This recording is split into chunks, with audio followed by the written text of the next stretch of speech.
Welcome to this dramatic therapy monologue. Listen to this meditation with an open mind and heart. In between each part, focus on your breath.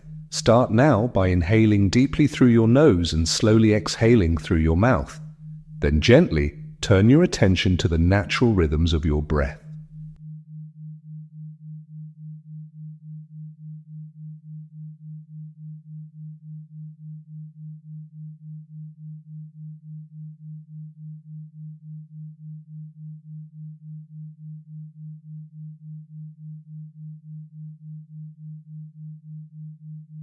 I want to take you to a small, flickering place inside me, deep where the raw edges are.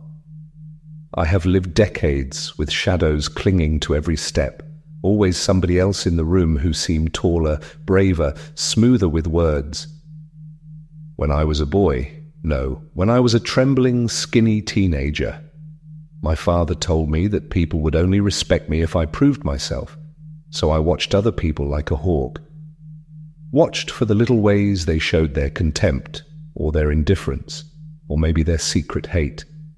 That was the story I carried. And if I could not spot it, my mind would work overtime, inventing it.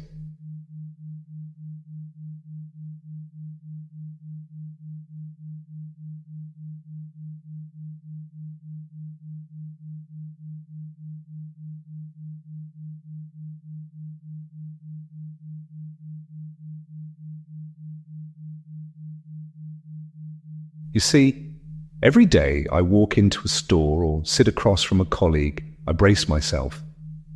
My brain whispers that the smile on that guy's face is fake. My brain says that woman who forgot your name last week laughs about you right now behind a closed door. I get this tight little knot in my gut and I scowl before anybody can scowl at me. This is my armor, forged long before I could even spell the word resentment.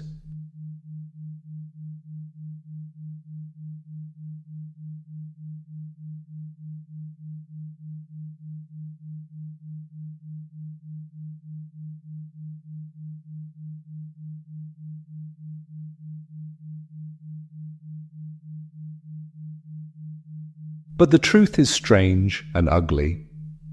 Most of the time, the real fire burning in me is not anger at them, but terror that they already know how much I doubt myself. I dislike what I think they see, but it is not them I am hating. It is just that version of myself, small, insecure, desperate to be liked, or at least left alone, that I see reflected in their imagined eyes. That boy never left me. He just learned to hide better.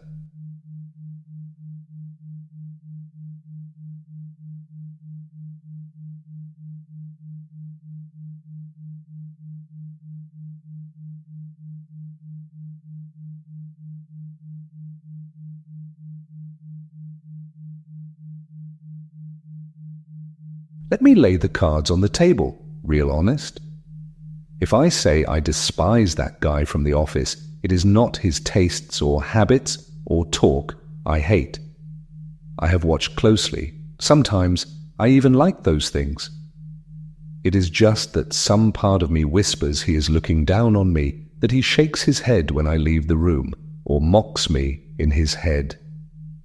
My disgust comes straight from the need to not feel like a loser in somebody else's eyes. What a screaming, desperate, hungry need, right?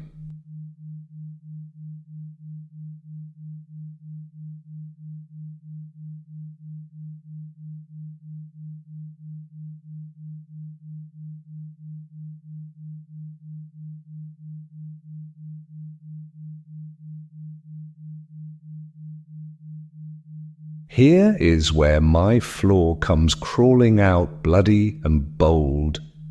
I have never been able to read minds, but for some reason, I act as if I come from some kind of psychic mafia. Every tilt of a head, every pause in a sentence, and suddenly I am tracing a whole script in my mind where I am the butt of the joke. It is so easy. It is easier than actually facing the echoing empty room where my self-worth should live.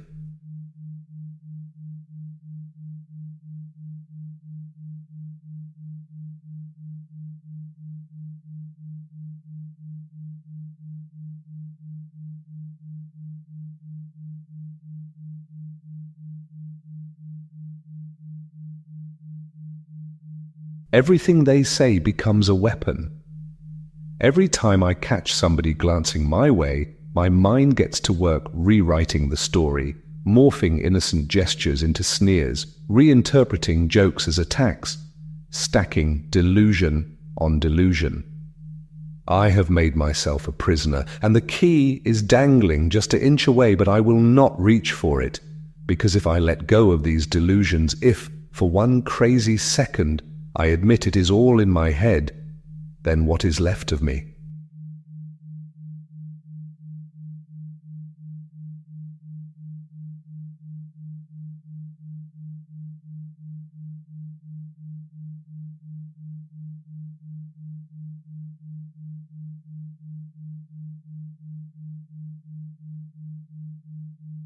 Here is the crisis that cuts deep. I have built friendships on these false grudges, ended loves before they had a chance, and sat at the back of too many rooms brooding, certain that everybody else loathed me the way I secretly feared. I have been the architect of my own isolation, my father's warning, my teenage terror. They formed a vicious circle that never stopped spinning, and it almost broke me.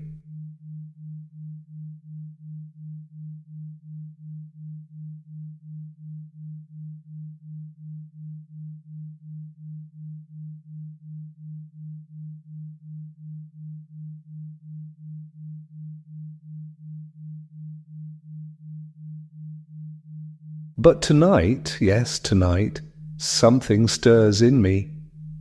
I realize that self-hatred can be softened, dissolved. I do not have to judge others based on delusions spun from my wounds. Perhaps nobody is out to get me. Perhaps the only judgment comes from within. Now I see it, shimmering. If I raise my self-esteem, if I step into the sun and see my scars for what they are, other people's faces will lose their menace. They do not hate me. That is a fantasy I can step out of.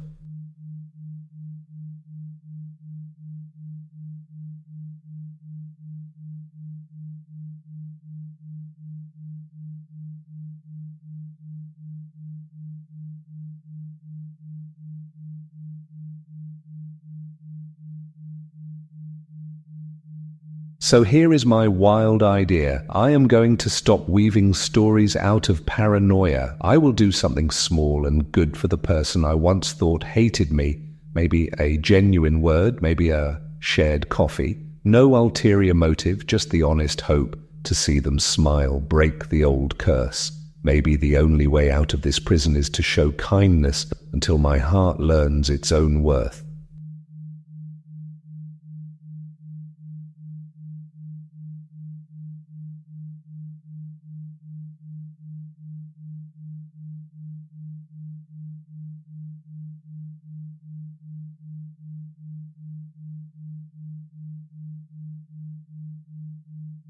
Let us breathe together now.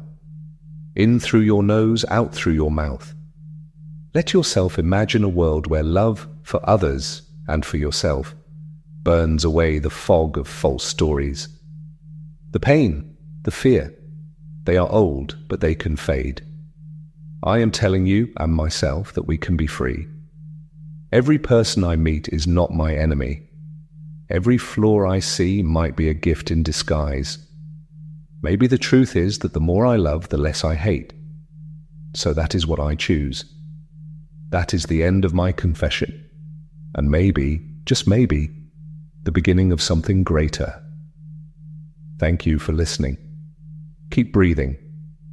The story is yours now.